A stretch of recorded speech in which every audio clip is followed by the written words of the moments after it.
জয় যিশু, praise the Lord. আমরা আরেকটি বার সন্ধ্যা সকালে নতুন ভিডিও নিয়ে চলে এলাম। আর এই ভিডিওতে আমরা সেই প্রত্যেক দিনে যে সমস্ত প্রার্থনা করে থাকি, আমরা আজকে বাক্য নিয়ে আলোচনা করব। আমরা আজকে বাক্য থেকে দেখব যে প্রভু আমাদের বাক্য দ্বারা কি আশীর্বাদ করছে। এই বাক্য আমাদের জীবন পথে চলার জন্য সর্বদা পথ প্রদর্শক। এই বাক্য আমাদের শক্তিশালী করবে। এই বাক্য আমাদের শয়তান দিয়াবলের সঙ্গে লড়তে সাহায্য করবে। এই বাক্য আমাদের জীবনের সমস্ত বন্ধনকে কাটতে সাহায্য করবে। তো বিশ্বাসী সন্তানরা ভিডিওটি কেউ স্কিপ করবেন না, প্রথম থেকে শেষ অবধি দেখুন, ঈশ্বর প্রভু আশীর্বাদ করবেন। তো চলুন আমরা ভিডিওটি শুরু করি। আর ভিডিও শুরু করার আগে ছোট্ট একটা প্রার্থনা করছি আর আসছি। পবিত্র মঙ্গলময় পিতা প্রভু যীশু, তোমায় ধন্যবাদ করি, তোমার প্রশংসা, তোমার গৌরব করি প্রভু গো। তুমি দয়ালু কৃপাময় মহান ঈশ্বর পিতা, তোমার সেই অনুগ্রহ, আশীর্বাদ, দয়া, কৃপা, করুণা সর্বদা আমাদের সঙ্গে সাথে আছে প্রভু গো। আমরা যতজন সন্তান তোমার নামে তোমার কাছে একত্রিত মিলিত হয়েছি প্রভু গো, তুমি আমাদের সমস্ত দেহ মন আত্মাগুলোকে কভার করো। এই মুহূর্তে তুমি পবিত্র আত্মায় পরিপূর্ণ করো। তোমার সুন্দর মধুর বাক্য সকল আমাদের বুঝতে জানতে সাহায্য করো, যেন তোমার বাক্য সকল বুঝে আমরা জীবনে কার্যকারী করে পালন করে চলতে পারি। যেন কোনো মতে শয়তান দিয়াবল মন্দতা তোমার বাক্য চুরি না করে নেয় প্রভু গো। তুমি সর্বদা আমাদের সাথে ছিলে, সাথে আছো প্রভু, আমরা বিশ্বাস করি। এখানে যত বিশ্বাসী বর্গ সন্তান আছে সকলকার দেহ মন আত্মা খুলে দাও। সকলকার নেটওয়ার্ক, সকলকার ফোনগুলোকে আমাদের তুমি সেই গুগল মিটকে তুমি নিয়ন্ত্রণে নাও প্রভু গো। আমাদের সমস্ত দেহ মন আত্মাগুলোকে কভার করো প্রভু। শয়তান দিয়াবল মন্দতা থেকে দূরে রাখো। এখনো অবধি তুমি সর্বদা আমাদের সঙ্গে সাথে আছো, থাকো প্রভু শেষ পর্যন্ত। হ্যাঁ প্রভু গো, তোমায় ধন্যবাদ করি, প্রশংসা, গৌরব করি প্রভু গো। আমার দেহ মন আত্মাকে তোমার হস্তে চরণতলে সমর্পণ করি প্রভু। আমি নয়, কিন্তু তুমি আমার মুখ দিয়ে কথা বলবে প্রভু, তুমি আমার মুখ দিয়ে বাক্য বলাবে প্রভু। আর সেই বাক্য সকল আমরা সবাই শুনবো এবং বুঝবো, তা পালনও করবো প্রভু। বিশ্বাস করি তুমি আমাদের সুন্দর মধুর বাক্য দ্বারা সমস্ত কিছু বোঝাবে। তাই প্রভু তোমায় ধন্যবাদ, প্রশংসা, গৌরব করি। এই প্রার্থনা সকল চাইলাম যীশু খ্রিস্ট তোমার পবিত্র মধুর নামে, আমেন। চলুন আমরা এবারে বাক্যে আসবো, বাক্য দেখব বাবু আজকের কি বাক্য আমাদেরকে দিচ্ছে। আমাদের আজকের টপিক মুক্ত জীবনের অনন্যতা কি।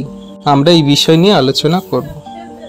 আমাদের মানব জাতির, আমরা এই মনুষ্য জাতি যা ঈশ্বর প্রভু সৃষ্টি করেছেন, আমাদের মুক্তির পথ কি, আমরা কিভাবে মুক্তি পেতে পারি, সেই আধারে আজকে আমরা বাক্য দেখব।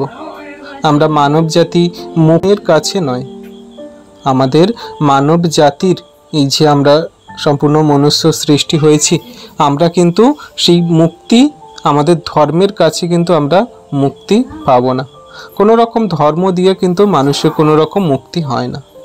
পৃথিবীতে ঈশ্বরের জীবনের কাছে মুক্তি আছে, যা তার বাক্যে। আর এখানে মুক্তি বলতে কি বোঝাচ্ছে? মুক্তি হলো নতুন সৃষ্টি, যা আমাদের সম্পূর্ণ এই জগতের রীতিনীতি, সমস্ত ব্যবস্থা, সমস্ত পাপ, সমস্ত জগতের শারীরিক, মানসিক এবং জগতের যা কিছু এই যা আমরা দেখছি চোখে, সমস্ত কিছু থেকে তিনি আমাদের মুক্ত করছেন, করে নতুন জীবনে নিয়ে যাচ্ছেন, নতুন জীবনে নিয়ে যাবেন। এটাকেই আমরা বলছি মুক্ত জীবনের অনন্যতা। আজকের মুক্ত জীবনের অনন্যতা কি, সেইটা থেকে জানব। আমাদের জীবনের মুক্ত বলতে নতুন সৃষ্টি কিভাবে হতে পারি, বা আমরা এখন যারা খ্রিস্টতে বিশ্বাসী আছি, আমরা কি সবাই নতুন সৃষ্টি হয়েছি? আমরা কি মুক্ত জীবনের অনন্যতা খুঁজে পেয়েছি? সেগুলো আজকে আমরা বাক্য থেকে দেখব। যদি আমরা দেখি আমাদের মুক্তি জীবনের অনন্যতা কি, সেই বিষয়ে আমাদের প্রথম বাক্য দেখলে 2 করন্থীয় 5 অধ্যায়ের 17 পদ। এখানে বাক্য কি বলছে? ফলত কেহ যদি খ্রিস্টে থাকে, তবে সে নতুন সৃষ্টি হইল। পুরাতন বিষয়গুলি অতীত হইয়াছে, দেখো সেগুলি নতুন হইয়া উঠিয়াছে। তাহলে কত সুন্দর বাক্য দ্বারা আমাদেরকে জানানো হচ্ছে যে তুমি যদি মুক্ত জীবন পেতে চাও, নতুন জীবন পেতে চাও, নতুন সৃষ্টি হতে চাও, তাহলে তোমাকে কি করতে হবে না খ্রিস্টের সঙ্গে যুক্ত হতে হবে। তুমি যদি খ্রিস্টেতে থাকো, তাহলে তোমার নতুন সৃষ্টি হলো। খ্রিস্টেতে থাকা মানে কি? খ্রিস্টের বাক্য, আজ্ঞা, শিক্ষা সকল পালন করা, খ্রিস্টের সমস্ত আচরণ ব্যবহার, খ্রিস্টের সমস্ত বাক্য, আজ্ঞা, শিক্ষা সকল পালন, খ্রিস্টের মতন আচরণ ব্যবহার, সেগুলো আমাদের সমস্ত এই পুরানো জগতের যা কিছু আমাদের সমস্ত কিছু শেষ করে দেয়, মেরে ফেলে দেয়, আমাদের নতুনভাবে জন্ম সৃষ্টি করতে সাহায্য করে। আর সেটা আমরা হয়েছি যারা আমরা খ্রিস্টেতে আছি। আমরা সবাই খ্রিস্টেতে আছি তো?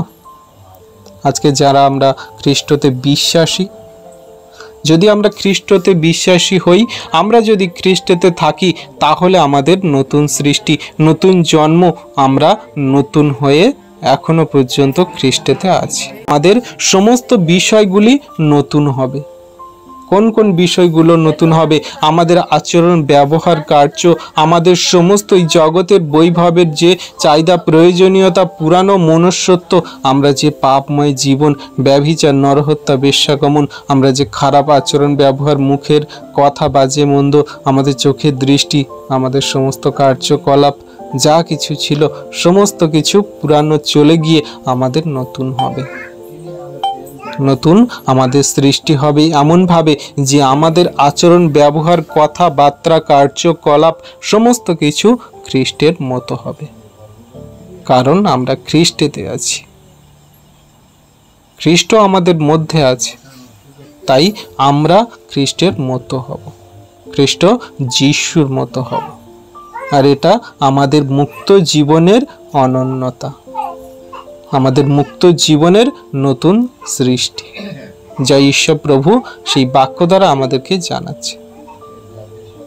আর এই নতুন জন্ম, এই নতুন জীবন যদি আমরা পেতে চাই, তাহলে প্রভুর সেই বাক্য আরেকটি আমরা দেখি, যা কিভাবে সেই শিষ্যকে বলেছিল, একজন মানুষ তাকে পরীক্ষা করতে এসেছিল, আর প্রভু যিশু তাকে কি উত্তর দিয়েছিল। আমরা যদি আরেকটি বাক্য দেখি, নতুন সৃষ্টি, নতুন জন্ম যদি আমরা পেতে চাই বা আমরা সেই মতো চলতে চাই, তাহলে আমাদের বাক্য দ্বারা প্রভু কি জানাচ্ছে।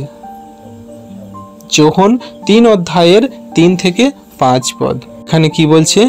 যিশু উত্তর করিয়া তাহাকে কহিলেন, সত্য সত্য আমি তোমাকে বলিতেছি, নতুন জন্ম না হইলে কেহ ঈশ্বরের রাজ্যে দেখিতে পায় না। নিকদিম তাহাকে কহিলেন, মনুষ্য বৃদ্ধ হইলে কেমন করিয়া তাহার জন্ম হইতে পারে?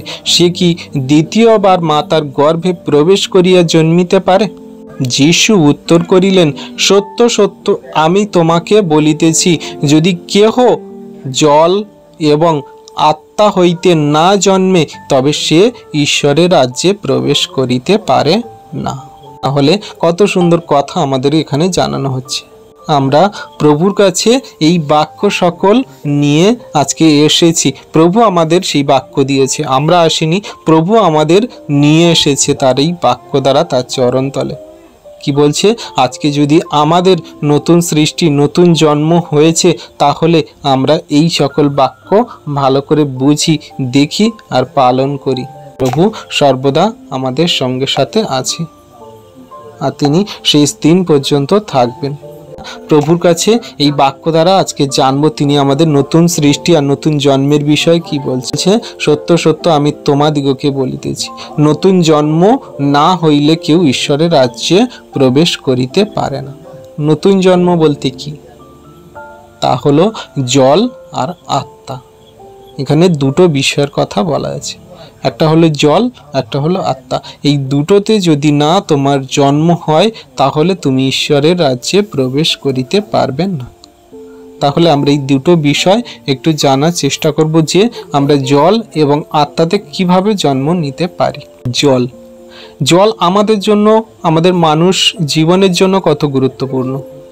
শুধু মানুষ জীবনের জন্য নয়, সমগ্র বিশ্ব ব্রহ্মাণ্ডে যত উদ্ভিদ, প্রাণী, যত জীব জন্তু, যত সৃষ্টি বস্তু আছে, যারা চলাফেরা করে, যাদের মধ্যে প্রাণ আছে, সবাইকার জলে প্রয়োজন আছে, সবাইকার জলে প্রয়োজন আছে। জল না হলে মানুষ বা কোনো প্রাণী, কোনো উদ্ভিদ, কোনো কিছু বাঁচতেই পারবে না।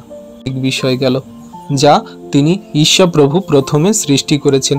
আদিতে আমরা যদি দেখি, আদি পুস্তক পড়লে আমরা দেখতে পাবো, সেখানে প্রথমে বলা হচ্ছে কি, যে ঈশ্বর আকাশ থেকে জলকে আলাদা করলেন, প্রথম জ্যোতি আলাদা করলেন, অন্ধকার থেকে আলোকে আলাদা করলেন, তারপরে জল থেকে মাটিকে আলাদা করলেন, জলকে অন্য জায়গায় স্থাপন করলেন। আর সেই জলের মধ্যে দিয়ে জীবন আনলেন।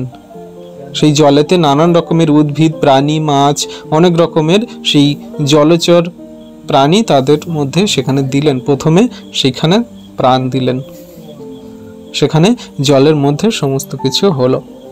জলেতেই আমাদের প্রাণ। জলকে আমরা সায়েন্টিফিক দেখলে, বৈজ্ঞানিক মতে এই জল হলো আমাদের জন্য জীবন। আমরা সবাই বিজ্ঞান পড়েছি, আমরা যারা পড়াশোনা করেছি বা জানি যে জল হলো, জলের অপর নাম হলো জীবন, প্রাণ। তো সেই জলের মধ্যে দিয়ে প্রভু আমাদেরকে এটা জানাচ্ছে। এটা তো গেল জাগতিক বিষয় যে জল আমাদের জন্য প্রাণ বা জীবন। কিন্তু আমরা যদি এটা আত্মিকতা দিয়ে দেখি তাহলে প্রভুর অনেক বাক্য আছে। আমরা মথি, মার্ক, লুক আর যোহনী যদি 4টে অধ্যায় পড়ি, এইখানে প্রভু আমাদের বলে দিয়েছে যে আমি হলো সেই জীবন জল, যে আমাকে পান করে তার কোনো দিন তৃষ্ণা পাবে না, সে কোনো দিন তৃষ্ণার্ত হবে না। তার জীবন জলের উনি বইবেশী অনন্তকাল অবধি। প্রভু বলেছে, প্রভু সেই সমরীয় নারীকে বলেছে যে আমি সেই জীবন জল, যে আমার পান করে তার কোনো দিন পিপাসা পাবে না। তো প্রভু সেই জলের মধ্যে দিয়ে এটাই ইন্ডিকেশন দিচ্ছে, আমাদেরকে জানাচ্ছে যে আমার বাক্য আজ্ঞা শিক্ষা সকল পালন করে, যে আমার এই বাক্য সকল সঠিক রূপে তার জীবনে জলের মতো তৃষ্ণার্ত স্বরূপভাবে ধরে রাখে, তার কোনো দিন তৃষ্ণা পাবে না, মানে তার রাজ্য থেকে বঞ্চিত হবে না। যার আমার এই জলের প্রতি খিদে আছে, তৃষ্ণা আছে, যে আমার এই বাক্যের প্রতি খিদে আছে, তৃষ্ণা আছে, যে আমার বাক্য সকল সঠিক রূপে পালন করে, শোনে, বোঝে, সেগুলো আমার সেই সন্তানদের জন্য ঈশ্বরের রাজ্যে প্রবেশ করার পথ খুলে দেয়। দেখো এখানে যদি আমরা তৃষ্ণার কথা বলি, জল খেলে মানে জল খাওয়ার আগে আমাদের তৃষ্ণা পায়, আমরা জলটাকে খাওয়ার জন্য, তারপরে তো আমাদের মানে জল খাওয়ার আগে আমাদের তৃষ্ণাটা পেলে তো তারপরে আমরা জলটা খাবো। আমরা যদি তৃষ্ণা না পাই তাহলে আমি জলটা কেমন করে খাবো? যদিও বা জোর করে কেউ দেয়, জলটা খেতে বেশি আমরা পারবো না, অল্প খাবো, বাকিটা আমরা রেখে দেবো বা খাওয়ার কোনো আগ্রহী থাকবে না। কিন্তু যদি আমাদের তৃষ্ণা পায়, আমাদের মধ্যে যদি ক্ষুধা থাকে, তৃষ্ণা থাকে, আমাদের প্রতি যদি জলের জন্য যদি আকর্ষণ থাকে, টান থাকে, তারপরে তো আমরা সেই জলটা পেট ভরে খাবো বা আমরা তৃপ্তি ভরে খাবো। তো আমাদের এই জল দ্বারা আমাদের অনেক কিছু ইন্ডিকেশন দেয় প্রভু, যে এই জল হলো আমাদের জন্য জীবনের এক একটা পথ স্বর্গরাজ্যে নিয়ে যাওয়ার। আমাদের মনের ভিতরে এমন তৃষ্ণা থাকা উচিত যে আমরা খ্রিস্টের বাক্য সকল এমনভাবে আমরা ধরব হৃদয়ে, যেন কোনো মতে আমরা কোনো রকম জগতের চাহিদা, প্রয়োজনীয়তা, আমরা জগতের কোনো রকম মন্দ বিষয়ের দিকে না চলে যাই। আমরা সর্বদা তার বাক্য আজ্ঞার শিক্ষা সকল পালন করব সঠিক রূপে। আমরা জীবনের পথে চলার জন্য সর্বদা তার বাক্য করব সঠিক রূপে। বাক্য সকল আমরা ধ্যান করব, পড়ব, বাক্য সকল বলার জন্যও আমরা সেটাও বদ্ধপরিকর হব। আমরা এই জল দ্বারা অনেক কিছু ইন্ডিকেশন পাই, যা প্রভু আত্মিকতা দ্বারা আমাদের শিক্ষা দিচ্ছে। আমাদের যদি জলের মতো তৃষ্ণা থাকে তাহলে আমরা ঈশ্বরের প্রতি সেই রকম আগ্রহ, প্রেম, বিশ্বাস, ভালোবাসা, আমরা তার প্রতি নম্রতা, আমরা তার প্রতি ধৈর্য রাখবো।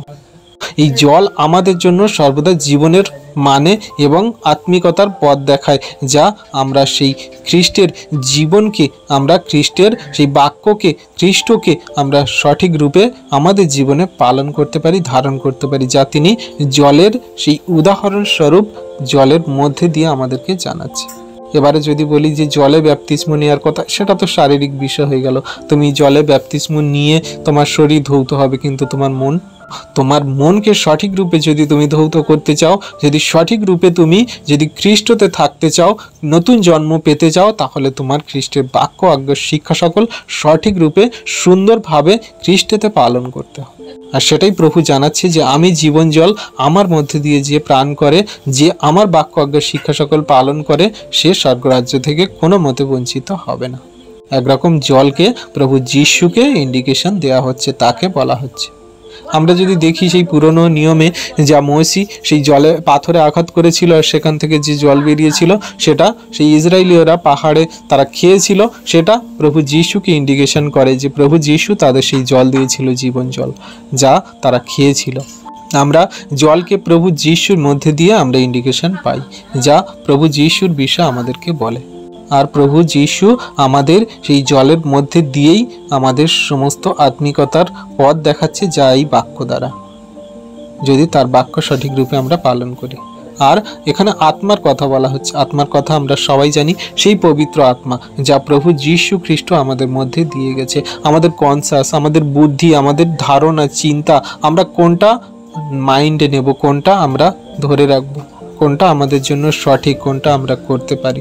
আমাদের যে পবিত্র আত্মা দান দেওয়া হয়েছে, আমরা চিন্তা ভাবনায় পবিত্র আত্মা দ্বারা যে আত্মিকতার দিক দিয়ে ভাবি, বুঝি, দেখি এবং জীবনে এগিয়ে চলছি, সমস্ত পাপকে পিছনে ফেলে, মন্দতা, সমস্ত ব্যভিচার, পুরনো সমস্ত কিছুকে, যা আমরা 2 করন্থীয় 5:17 পড়েছি, যে পুরাতন বিষয় সকল পিছনে ফেলে অতীত করে দিয়ে যে আমরা পবিত্র আত্মা দ্বারা যে নতুন হয়ে আমরা চলছি, সেই পবিত্র আত্মার দ্বারা আমাদের যদি জন্ম হয়, তাহলে আমরা ঈশ্বরের রাজ্যে প্রবেশ করতে পারব।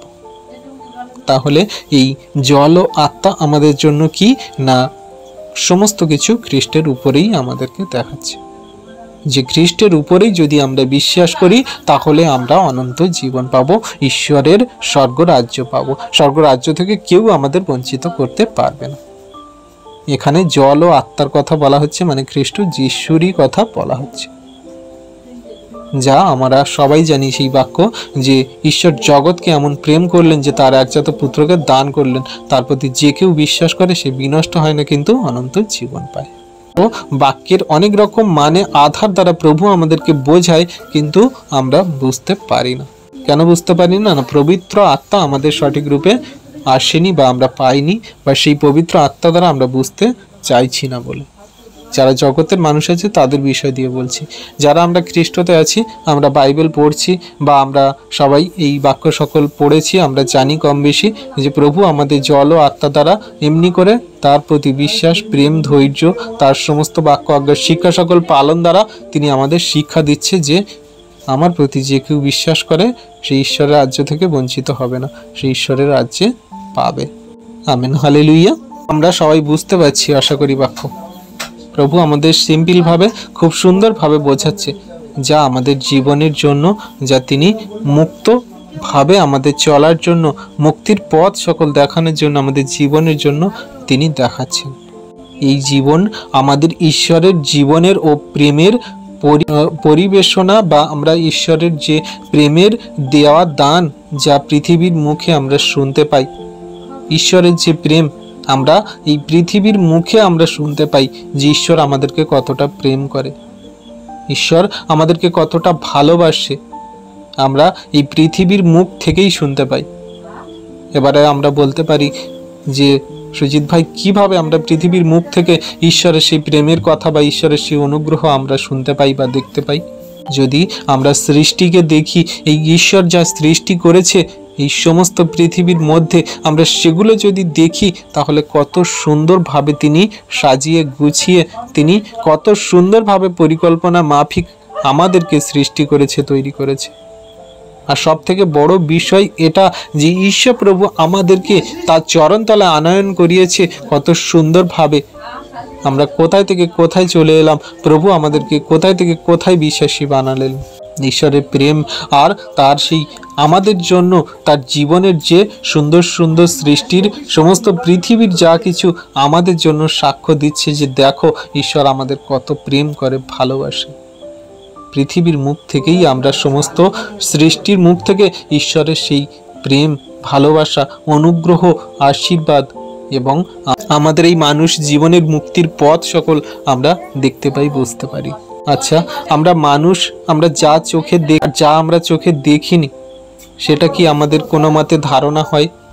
যেটা আমরা চোখে দেখেছি সেটাতেই আমাদের ধারণা, বা সেটাই আমাদের চোখে ধরা পড়েছে, এটাই আমাদের জন্য বেস্ট, সুন্দর, বা এটাই আমাদের জন্য ভালো।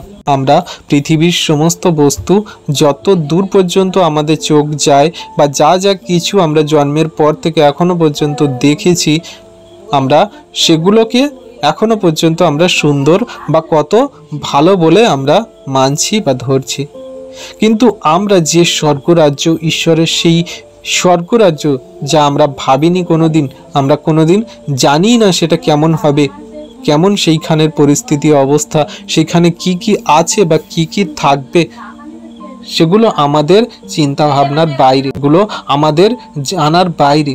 আমরা শুধু পৃথিবীকে দেখেছি, পৃথিবীর সৃষ্টি বস্তুকে দেখেছি, সেগুলো আমাদের জন্য কত সুন্দর বলে মনে হয়। আমরা যদি ময়ূরের পাখনাকে দেখি, ময়ূরের পাখনা কত সুন্দর, কত রং বেরঙের দিয়ে ঈশ্বর যেন কত সুন্দরভাবে সেটাকে সাজিয়েছে, সৃষ্টি করেছে।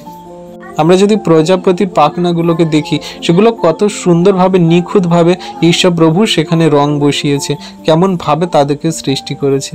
কিন্তু আমরা যদি স্বর্গরাজ্যের বিষয়ে চিন্তা করি, ভাবি, সেগুলো কি আমরা দেখেছি, বুঝতে পারবো যে আমাদের মধ্যে সেটা একটা কেমন এক্সাইটমেন্ট হয়ে আছে, আমাদের কাছে কেমন একটা রহস্যময় হয়েছে যে হ্যাঁ সেটা কেমন হবে, আমাদের রোমাঞ্চ দেবে কেমন, কেমন সেই দিন, সেই সময়, কেমন সেই জিনিসগুলো, বস্তুগুলো সেখানে কেমন হবে, সেগুলো জেনে বুঝে আমাদের মনের ভিতরে একটা কেমন রোমাঞ্চ, কেমন একটা আনন্দ, স্ফূর্তি, আগ্রহ, বিশ্বাস আমাদের মনের ভিতরে কাজ করছে। তেমন আমরা যেই পৃথিবীতে আছি, ঈশ্বরের যে প্রেম, ভালোবাসা, অনুগ্রহ আমরা অনুভব করছি, সমস্ত সৃষ্টি সেগুলো ঈশ্বরের বিষয়ে আমাদের শিক্ষা দিচ্ছে, জানাচ্ছে। আমরা যদি সেগুলো একটু লক্ষ্য করি, চোখে দেখি, অনুভব করি, তাহলে ঈশ্বর প্রভু সর্বদা এই সৃষ্টি দ্বারা আমাদেরকে শিক্ষা দিচ্ছে, জানাচ্ছে। আমরা পৃথিবীতে কতগুলো আছি, কতগুলো কি বলবো, আমরা এখানে কত বিলিয়ন মানুষ আছি যারা ঈশ্বর প্রভু আমাদেরকে সৃষ্টি করেছে। তিনি আমাদের মুক্তির জন্য সমস্ত কিছু তিনি উজাড় করে দিলেন। এই সৃষ্টি বস্তুর দিকে দেখি আর ঈশ্বরের প্রেম, অনুগ্রহ সকল যদি বাইবেল থেকে পড়ি, তাহলে আমরা বুঝতে পারবো যে ঈশ্বরের প্রেম, অনুগ্রহ, আশীর্বাদ আমাদের জন্য কত গুরুত্বপূর্ণ, ভালো, এবং আমরা ঈশ্বরের কাছ থেকে কত আশীর্বাদ প্রত্যেক দিন পাচ্ছি। তো আমরা এই ঈশ্বরের অনুগ্রহ, আশীর্বাদের মধ্যে আমরা যে নতুন জীবনের অনন্যতা, যা আমরা ঈশ্বরের সেই নতুন জীবনের পথে চলার জন্য যা খ্রিস্টতে আমরা পাই, সেই বিষয়ে আমরা তিনটে ভাগ দেখব। যে আমরা নতুন সৃষ্টির অনন্যতার জন্য যে ঈশ্বরের শিক্ষা, সেইটা থেকে তিনটে ভাগ আমরা দেখব। যা ঈশ্বর প্রভু তার বিশ্বাসী সন্তানদের, যারা তার সেই নতুন সৃষ্টির ভাগীদার হবে, যারা সেই খ্রিস্টের ঈশ্বরের রাজ্যে প্রবেশ করবে খ্রিস্টের সঙ্গে, তাদের জন্য এই তিনটে ভাগ আর কিছু ঈশ্বর প্রভু আমাদেরকে দিচ্ছে। আমরা যদি এক দেখি, প্রথম কি, আমাদের জীবনের জন্য ঈশ্বরের জীবন থেকে আমাদের জীবনকে আলাদা করে দেয় যদি এই সকল বাক্য আমাদের কাছে না থাকে। আর যদি এই সকল বাক্য আমাদের কাছে থাকে, আমরা যদি এই সকল বাক্য পড়ি, পালন করি, বুঝি, তাহলে ঈশ্বরের সঙ্গে আমরা মিলিত হয়ে খ্রিস্টের সঙ্গে আমরা থাকবো সেই স্বর্গরাজ্যে, অনন্ত জীবনে, যা আমরা হব, আমরা তার পুত্র হব, সন্তান হব।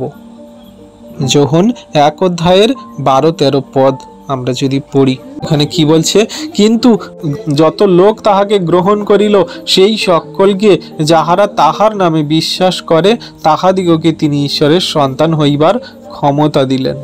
আর 13তে বলছে, তাহারা রক্ত হইতে নয়, মাংসের ইচ্ছা হইতে নয়, মনুষ্যের ইচ্ছা হইতেও নয়, কিন্তু ঈশ্বর হইতে জাত। তাহলে ঈশ্বর প্রভু আমাদের এই বাক্য দ্বারা প্রথম যা শিক্ষা দেয়, সেটা হলো আমরা যদি মুক্ত জীবনের পথ পেতে চাই, যদি আমরা নতুন সৃষ্টি হতে চাই, তাহলে আমরা খ্রিস্টকে এমনিভাবে বিশ্বাস করি যেন আমরা তার পুত্র মানে সন্তান হতে পারি। যারা তার উপরে বিশ্বাস করে, মানে খ্রিস্টের উপরে বিশ্বাস করে, তার মধ্যে দিয়ে তিনি সন্তান হওয়ার অধিকার দিলেন আমাদের। আমরা এই বাক্য অনেকবার পড়েছি, তাও ঘুরে ফিরে আমাদের কাছে আসে। কেন না, আমরা তার উপরে শেষ দিন পর্যন্ত যখন বিশ্বাসটা রাখবো, আমাদের এই শেষ নিঃশ্বাস পর্যন্ত, তখন তিনি আমাদের গিয়ে সেই অনন্ত জীবনের এবং তার সন্তান হওয়ার অধিকার সকল দেবেন। আজকের আমরা বিশ্বাস করলাম, কালকের বিশ্বাস হারিয়ে ফেললাম, আমাদের কাছ থেকে ঈশ্বরের অনুগ্রহ, প্রেম, ভালোবাসা চলে যাবে, যা পবিত্র আত্মার দান স্বরূপ আমাদের মধ্যে আছে। আমাদের সমস্ত পরিস্থিতি, জীবনে যত খারাপ কঠিন, জীবনে যা কিছু হোক না কেন, যত ঝড় তুফান, বাধা বিপত্তি, সমস্যা, ক্লেশে, যন্ত্রণা, যত শয়তান দিয়াবলের কার্য, যা কিছু, সবের মধ্যে দিয়ে আমাদের সেই খ্রিস্টের প্রতি, তার প্রতি বিশ্বাস রাখতে হবে। তাহলে আমাদের জন্য তিনি সেই সমস্ত আশীর্বাদ, যা সন্তান হওয়ার আশীর্বাদ, তিনি করবেন। সন্তান যেন তেন ভাবে হওয়া যায় না। সন্তান হতে গেলে অনেক অনেক কষ্ট, দুঃখ ভোগ করতে হয়। যেটা আমরা বাইবেল পড়লে বাইবেলেতে সেই সমস্ত খ্রিস্টের শিষ্যদেরকে তার পিছনে চলার সমস্ত বিশ্বাসী সন্তানদের আমরা দেখতে পাই। সেই প্রেরিতদের জীবন আমরা দেখতে পাই, কেমনভাবে তাদের সেই সমস্ত জীবন ছিল, তাদের কেমন জীবনে খারাপ কঠিন পরিস্থিতি ছিল, তারা কেমনভাবে খ্রিস্টের পিছনে চলেছিল। আমরা প্রভু যিশুর জীবন সকল দেখলে বুঝতে পারি। আর এইখানে 13তে বলছে কি, তাহারা রক্ত হইতে নয়, মাংসের ইচ্ছাতেও নয়, মনুষ্যের ইচ্ছাতেও নয়, কিন্তু ঈশ্বরের হইতে হয়েছে। এটা ঈশ্বর থেকেই হয়েছে, কোনো রকম মাংস রক্ত, কোনো রকম মানুষের ইচ্ছাতে নয়। সমস্ত আত্মিকতার বিষয় দ্বারা যা ঈশ্বর প্রভু সেই আদি থেকে আমাদের জন্য পরিকল্পনা মাফিক করে এসেছেন, আজকের আমরা এই দিনে এসে তার চরণতলে এসেছি। তাহলে কত বড় অনুগ্রহ দান আমাদের জন্য করছে, আমাদের মুক্তির জন্য করছে, আমাদের নতুন সৃষ্টির জন্য ঈশ্বর করছে। এটা ঈশ্বরের দান অনুগ্রহ। আর 2 কি আছে, এই বাক্য আমাদের তার স্বর্গদূত আর বিচারক করে। এটি আমাদেরকে পৃথিবীতে ঈশ্বরের ঐশ্বরিক উদ্দেশ্য ও পরিকল্পনার পূর্ণ অনুগ্রহকারীদের মধ্যে আবদ্ধ করে। সেটা কোন বাক্য? এই 2 করন্থীয় 5 অধ্যায়ের 18 থেকে 20 পদ, আর যোহন 5 অধ্যায়ের 22 থেকে 23 পদ, যা আমাদের রাষ্ট্রদূত মানে ঈশ্বরের স্বর্গদূত আর বিচারকের কার্য করার জন্য এই পৃথিবীতে প্রেরণ করে, তার পরিকল্পনা মাফিক চলার জন্য আমাদের আবদ্ধ করে, আমাদের অংশগ্রহণকারী সন্তানদের ন্যায় আমাদের চলতে শেখায়। আমরা পড়ে নিই 2 করন্থীয় 5 অধ্যায়ের 18 থেকে 20 পদ কি বলছে, আর সকলই ঈশ্বর হইতে হইয়াছে, তিনি খ্রিস্ট দ্বারা আপনার সহিত আমাদের সম্মিলিত করিয়াছেন এবং সম্মিলনের পরিচর্যা পদ আমাদিগকে দিয়াছেন। বস্তুত ঈশ্বর খ্রিস্টে আপনার সহিত জগতের সম্মিলন করাইয়া দিতেছিলেন, তাহাদের অপরাধ সকল তাহাদের বলিয়া গণনা করিলেন না, এবং সেই সম্মিলনের বার্তা আমাদিগকে সমর্পণ করিয়াছেন। অতএব খ্রিস্টের পক্ষেই আমরা রাজদূতের কর্ম করিতেছি। ঈশ্বর যেন আমাদের দ্বারা নিবেদন করিতেছেন, আমরা খ্রিস্টের পক্ষে এই বিনতি করিতেছি, তোমরা ঈশ্বরের সহিত সম্মিলিত হও। তাহলে আমরা সেই কি করছি না, খ্রিস্টের রাজদূতের স্বর্গদূতের কাজ করছি, যা আমরা জগতের মানুষদের কাছে তার সুসমাচার বার্তা সকল পৌঁছে দিচ্ছি। বাক্য সকল, তার আচরণ ব্যবহার কর্ম সকল দ্বারা আমরা জগতের মানুষকে বলছি যে তোমরা খ্রিস্টকে বিশ্বাস করো, গ্রহণ করো। তিনি একমাত্র আমাদের পাপের জন্য বলিদান করেছেন, তিনি আমাদের জন্য পাপের ক্ষমা দিয়েছেন, তিনি ঈশ্বরের সঙ্গে আমাদের সম্মিলন করিয়ে দেওয়ার জন্য, তিনি আমাদের সমস্ত আচরণ ব্যবহারগুলোকে, তিনি আমাদের সমস্ত সেই জীবনের খারাপ কঠিন পরিস্থিতিগুলোকে দূর করে দেওয়ার জন্য তিনি আমাদের আহ্বান করেছেন। তাহলে আমরা কত বড় তার কাছ থেকে আশীর্বাদ অনুগ্রহ পাচ্ছি, তার কাছ থেকে আমরা কত বড় অনুগ্রহ দান দয়া কৃপা করুণা পাচ্ছি এই বাক্য দ্বারা। কিন্তু জগতের মানুষ আমরা কিভাবে বুঝবো, কেমনভাবে বুঝবো, আমরা সেগুলো বুঝতে পারি না। কিন্তু বাক্য আমাদের আজকে বোঝাচ্ছে, জানাচ্ছে, শেখাচ্ছে। আর এই জন্য আমাদের আজকের টপিক যে মুক্ত জীবনের অনন্যতা কি, এটাই আমাদের মুক্ত জীবনের অনন্যতা, যা ঈশ্বর প্রভু আমাদেরকে শেখাচ্ছে, জানাচ্ছে। যদি আমরা মুক্ত হতে চাই, যদি আমরা নতুন সৃষ্টি হতে চাই, তাহলে ঈশ্বরের সঙ্গে, খ্রিস্টের সঙ্গে আমরা সম্মিলন করি, খ্রিস্টের সঙ্গে আমরা মিলিত হই। অনেক আমরা দেখি জগতের মাঝে মানুষ মিলিত হয়, অনেক সম্মেলনে যায়, অনেক রকম মিছিল করে, অনেক রকম তারা অন্যান্য ডিনোমিনেশন কাল্ট আছে, অনেক কিছু ভাবে তারা মিটিং করে, তারা অনেক কিছু প্রচার করে, অনেক কিছু বলে, দেখায়, করে। কিন্তু আমরা খ্রিস্টের সঙ্গে যেন মিলিত হই, আমরা খ্রিস্টের সঙ্গে যেন সম্মিলিত হই, সেইভাবে আমরা বাক্য আজ্ঞার শিক্ষা সকল পালন করি। আমাদের জগতের মাঝে রাজদূতের কাজ দেয়া হয়েছে, জগতের সেই সমস্ত জাতি মানুষকে বলার জন্য, তার বার্তা সকল পৌঁছে দেওয়ার জন্য। ঈশ্বর প্রভু আমাদের মধ্যে দিয়ে জগতের মাঝে তার সেই সমস্ত কথা জানাচ্ছে যে তোমরা খ্রিস্টের সমস্ত বার্তা, স্বর্গের নিগূঢ় তত্ত্ব কথা সকল তোমরা জানিয়ে দাও, বলো। সেই জন্যই পবিত্র আত্মা দান আমাদের মধ্যে দেয়া হয়েছে, রাজদূতের পদ। কারণ পিতা কাহারও বিচার করেন না, কিন্তু সমস্ত বিচার ভার পুত্রকে দিয়েছেন, যেন সকলে যেমন পিতাকে সমাদর করে তেমনি পুত্রকেও সমাদর করে। পুত্রকে যে সমাদর করে না সে পিতাকেও সমাদর করে না, যিনি তাহাকে পাঠাইয়াছেন। তাহলে এই বাক্য দ্বারা আমাদেরকে শেখাচ্ছে যে আমরা যদি খ্রিস্টকে বিশ্বাস করি, সমাদর করি, প্রেম করি, ভালোবাসি, তার আজ্ঞা শিক্ষা সকল পালন করি, তাহলে পিতা ঈশ্বরকেও আমরা সেটা করছি। আর যদি আমরা খ্রিস্টকে না করি তাহলে পিতা ঈশ্বরকেও আমরা এগুলো করি না। আর এই ইন্ডিকেশনও আমাদের জন্য, যারা আমরা সুসমাচার বার্তা প্রচার করি, জগতের মাঝে বলি, জগতের মানুষ যদি আমাদের গ্রহণ করে, বাক্য সকল শোনে বোঝে, তাহলে খ্রিস্টকে গ্রহণ করছে। আর যদি আমাদের কথাবার্তা যদি না শোনে, আমাদের সেই সমস্ত যা প্রভুর বাক্য বার্তা যদি তারা না শোনে, তুচ্ছ করে, বাজে মন্দ কথা বলে, তাহলে খ্রিস্টকেও তারা বাজে মন্দ কথা বলছে। আর খ্রিস্টকে বাজে মন্দ কথা বলা মানে তারা ঈশ্বরকেও করছে। তাই প্রভু যেমন বলেছিল যে আমি পিতার মধ্যে, পিতা আমার মধ্যে আছে, তেমন তোমরা আমার মধ্যে, আমরা যেন তোমার মধ্যে থাকি। এটা প্রভু যীশু তাই বলেছিল বাক্য দ্বারা। তো আমরা এমনি করে যেন এই সকল বাক্য নিজেদের হৃদয়ে, জীবনে এমনি করে পালন করি, ধারণ করি, যা তিনি আমাদের সেই জীবনের মুক্ত পথ এবং নতুন জীবনের সেই সমস্ত আশীর্বাদ তিনি এই বাক্য দ্বারা করছে। আশা করি আমরা সবাই বাক্য বুঝতে পারছি। আর তৃতীয় স্টেপে কি আছে? তৃতীয় স্টেপের শিক্ষা অনুযায়ী আমরা দেখি কি না, রোমিও 5 অধ্যায়ের 17 পদ, দ্বিতীয় পিতরে 1 অধ্যায়ের 4 পদ, আর প্রকাশিত বাক্য 5 অধ্যায়ের 10 থেকে 12 পদ। এগুলো পড়লে আমরা দেখতে পাই এটা আমাদের উপর প্রভাব ফেলে।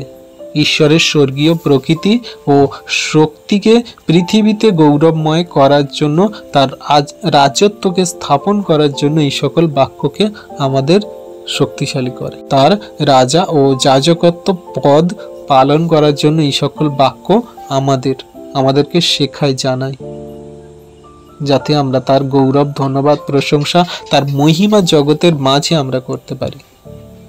তাহলে আমরা যদি সেই বাক্যকে পূর্ণ করতে চাই, তাহলে সেই মতো আগে পালন করি, কার্যকারী সন্তান হই, তাহলে তিনি আমাদের সেই সমস্ত বাক্যের ফল অবশ্যই দেবে।